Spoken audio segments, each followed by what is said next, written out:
Kolej Yayasan Felda Kelana Jaya merupakan salah sebuah daripada 4 buah kolej Yayasan Felda di seluruh negara. Kolej-kolej yang lain ialah kampus Mempaga Pahang, kampus Raja Alias Negeri Sembilan dan kampus Terolak di Perak. Kolej ini menawarkan kursus-kursus selama 3 dan 6 bulan bergantung kepada bidang yang diambil untuk pelajar selepas mereka menduduki SPM. Beberapa bidang pengajian diwujudkan di kolej-kolej Felda termasuk bidang multimedia yang diadakan di kampus Kolej Yayasan Felda Kelana Jaya. Antara 7 hingga 9 Mei 2013, bidang multimedia kolej ini telah mengadakan kem fotografi dengan kerjasama penerbit Universiti Kebangsaan Malaysia. Fotografi merupakan salah satu modul dalam pengajian multimedia kolej terbabit. Hari pertama bengkel berkenaan, para peserta telah didedahkan dengan teori berkaitan teknik-teknik dalam seni fotografi. Penceramah-penceramah dari pihak penerbit UKM telah menyampaikan ilmu yang mereka miliki kepada para pelajar. Segala pengetahuan yang mereka kongsikan dengan pelajar telah menarik tumpuan setiap daripada mereka yang mengikuti kem berkenaan. Pelajar yang mengikuti kursus di Kolej Yayasan Felda ini adalah terdiri daripada 70% anak-anak Felda, 20% untuk anak-anak kaki tangan Felda dan 10% untuk anak orang awam.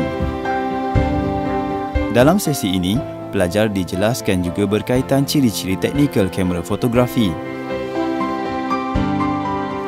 Pada waktu petang pula, semua pelajar menjalani sesi amali di sekitar Taman Tasik Kelana Jaya.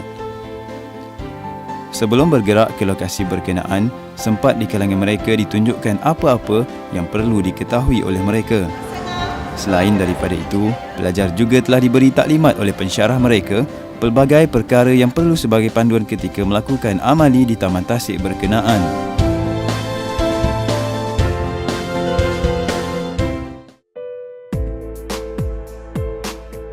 Tasik Kelana Jaya ini merupakan bekas tasik perlombongan biji timah yang terletak di Selangor. Tasik ini di bawah pentadbiran Majlis Bandaraya Petaling Jaya. Sejak tahun 1996, tasik ini telah dijadikan taman rekreasi awam. Tasik Kelana Jaya ini kelihatan agak cantik. Sekitarnya ditumbuhi tumbuhan yang menghijau. Kicauan burung juga boleh kedengaran walaupun letaknya di tengah-tengah bandar.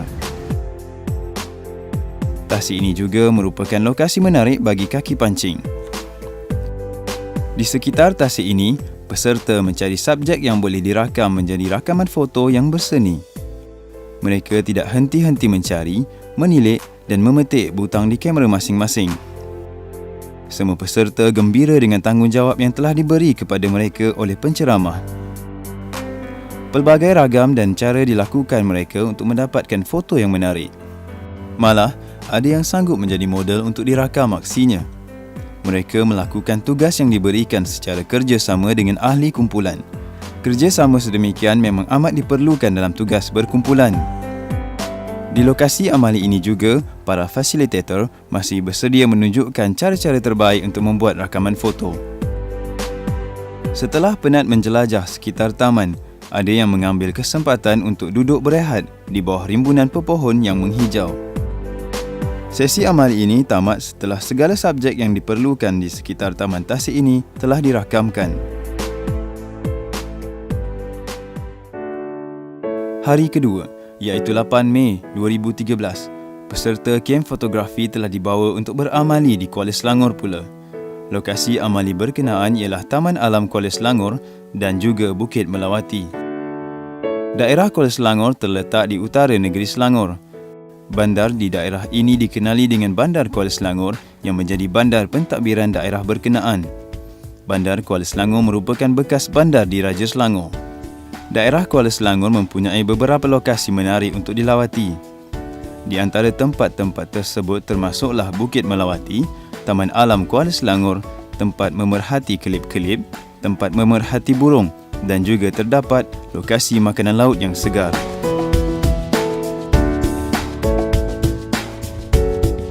Sebelum memulakan tugas amali, para peserta perlu terlebih dahulu mengisi perut. Perut perlu dialas kerana perjalanan merentas hutan dan denai memerlukan tenaga yang banyak.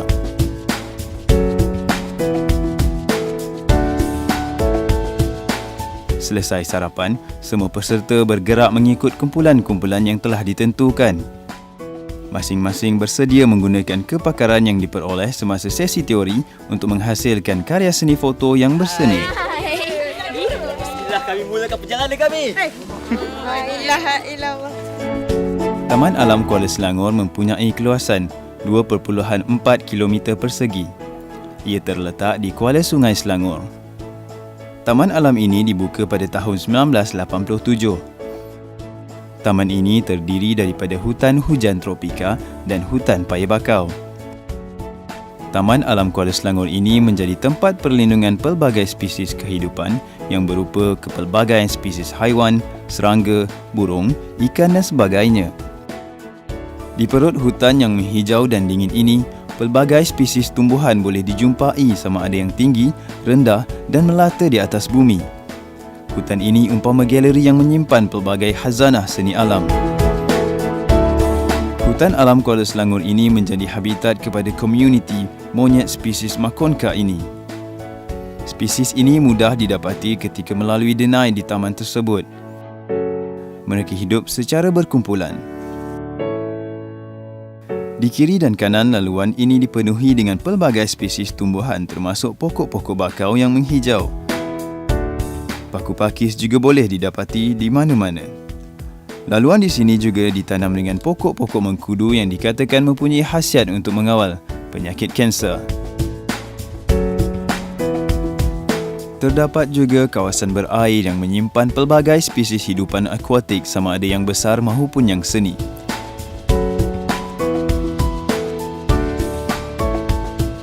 Di Taman Alam Kuala Selangor ini terdapat beberapa menara untuk memerhati burung-burung di kawasan sekitar. Menara yang tinggi ini membolehkan pengunjung melihat burung-burung di sekitar kawasan yang luas di kejauhan. Dari menara ini, pengunjung boleh memerhati burung yang berada jauh di sana.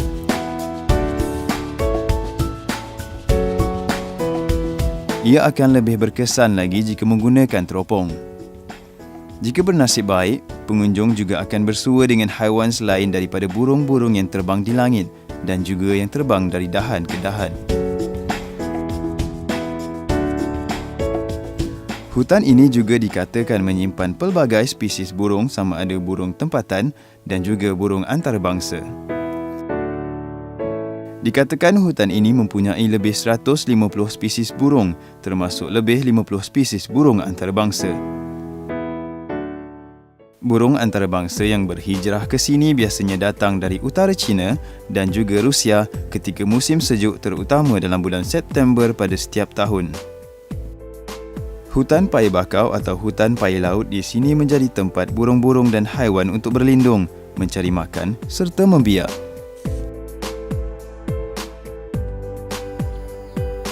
Hutan paya bakau atau paya laut ini mempunyai pelbagai manfaat. Hutan paya bakau yang dikatakan mengandungi 13 spesies pokok bakau ini menjadi habitat kepada burung dan pelbagai spesies kehidupan termasuk hidupan akuatik. Selain dari itu, hutan bakau ini juga menjadi hutan penampan kepada hakisan dan juga tsunami.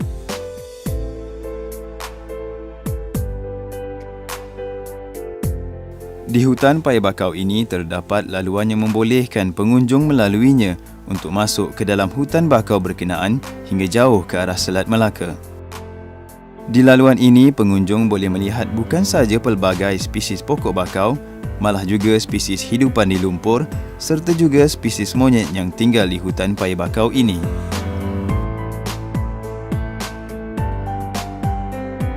Eksplorasi fotografi pelajar Kolej Yayasan Felda telah menjelajah hampir seluruh taman ini untuk mencari subjek yang dirakam di kamera mereka. Mereka menggunakan setiap kesempatan yang ada mencari dan mengintai apa sahaja yang boleh menjadi subjek kepada karya seni foto mereka. Mungkin ada di kalangan mereka yang berasa seronok menjelajah hutan ini sambil melihat kehijauan di sekitar. Pengalaman ini juga mungkin merupakan pengalaman pertama pada sebilangan yang mengikuti kem fotografi ini. Bukan semua orang berpeluang atau mempunyai kesempatan untuk masuk ke hutan rimba dan memerhati apa yang ada di dalamnya.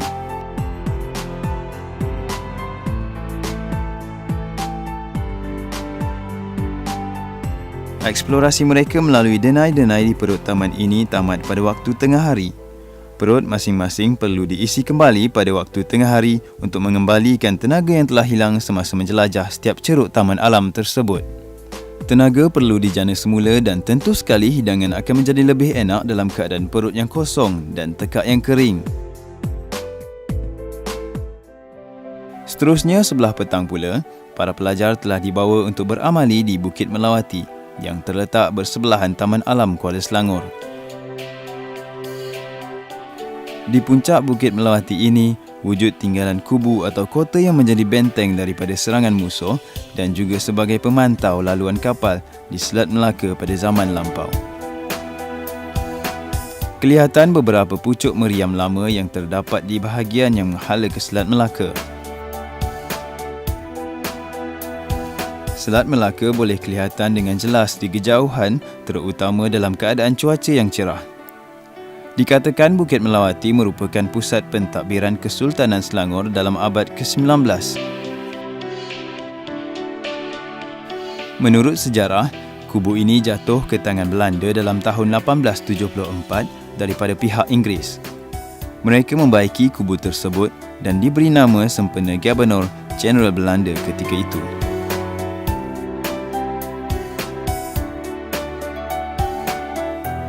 Sebuah rumah api juga terdapat di puncak Bukit Melawati ini. Rumah api yang dikenali sebagai Rumah Api Kuala Selangor ini dibina pada tahun 1907. Ia menjadi panduan kepada kapal-kapal yang melalui Selat Melaka.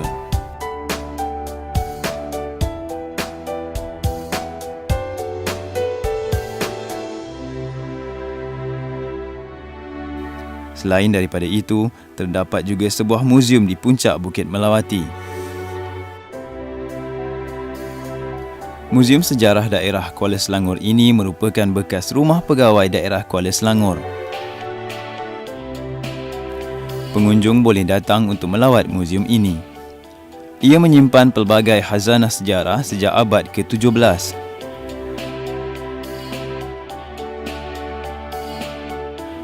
Di puncak Bukit Melawati ini, para peserta kem fotografi Kolej Yayasan Felda menggunakan kepakaran mereka untuk mencari dan merakam segala subjek di sekitar puncak bukit ini. Satu fenomena biasa di Bukit Melawati ini ialah terdapat monyet spesies silver-leaved yang kelihatan jinak dengan pengunjung. Pengunjung boleh memberi mereka makan dengan makanan yang boleh dibeli daripada penjual perseorangan yang sentiasa berada bersama jualan mereka di sekitar tempat berkenaan. Monyet-monyet di sini juga turut disenangi oleh pelancong luar negara. Mereka gembira melayan monyet-monyet yang jinak tersebut. Hello, enjoying Bukit Melawati and seeing all the monkeys. Very nice. Melayan monyet-monyet di sini tidak melupakan peserta tugas utama mereka untuk merakam segala subjek yang terlintas di fikiran mereka semasa berada di puncak Bukit Melawati tersebut. Mereka berharap segala yang boleh dirakam akan menjadi karya seni mereka. Pelbagai cara peserta membuat rakaman foto di sini. Walau apa pun caranya, foto yang dirakam harus mempunyai nilai seni yang diharapkan. Namun begitu, foto untuk nostalgia diri masing-masing memang sentiasa tidak dilupakan walau di lokasi mana pun mereka pergi. Setelah selesai meneroka puncak Bukit Melawati, semua pelajar bergerak turun semula ke tempat berkumpul di Dewan Taman Alam Kuala Selangor di kaki bukit tersebut. Selesai minum petang, semua peserta bergerak kembali ke Kolej Yayasan Felda di Kelana Jaya.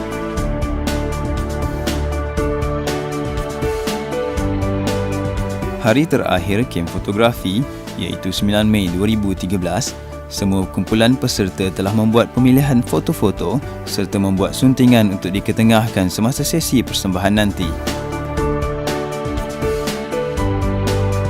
Mereka menggunakan segala daya kreatif yang mereka miliki untuk dipersembahkan dalam sesi persembahan nanti.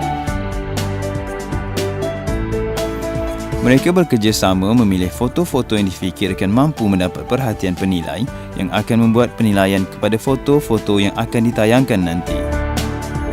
Majlis kita diteruskan dengan sesi foto preview daripada setiap ahli kumpulan. Waktu petang merupakan waktu yang dinanti-nantikan, iaitu waktu membuat persembahan apa yang telah diusahakan sepanjang 3 hari kem fotografi ini berlangsung. Setiap kumpulan mempersembahkan foto-foto yang telah dipilih dan yang dianggap terbaik. Mereka menjelaskan apa yang mereka telah pelajari serta dikaitkan dengan foto-foto yang dipaparkan di layar tayangan. Terdapat juga di kalangan mereka yang menyelitkan unsur-unsur jenaka dalam persembahan mereka. Rata-rata foto yang mereka ketengahkan kelihatan menarik dan hampir mencapai tahap yang dikendaki oleh penilai. Selesai sesi persembahan, penceramah yang bertindak sebagai juri telah membuat ulasan kepada foto-foto yang telah ditayangkan.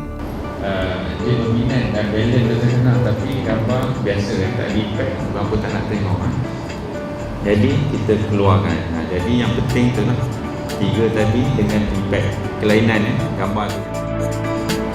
Apakah matlamat kita menggunakan kamera untuk menghasilkan gambar itu untuk apa? Dalam sesi yang sama, Profesor Dr. Kamaluddin M. Said telah diminta untuk menyampaikan ceramah beliau kepada para peserta kem fotografi tersebut. Penyampaian ceramah beliau juga mampu menarik perhatian para peserta yang tekun memberikan tumpuan.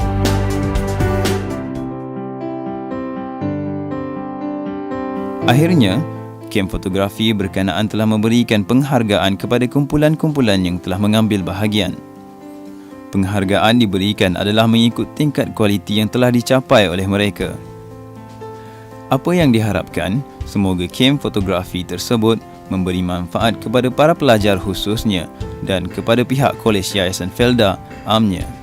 Diharapkan juga kerjasama di antara Kolej Yayasan Felda dan penerbit Universiti Kebangsaan Malaysia akan terus terjalin erat di masa akan datang demi untuk faedah bersama.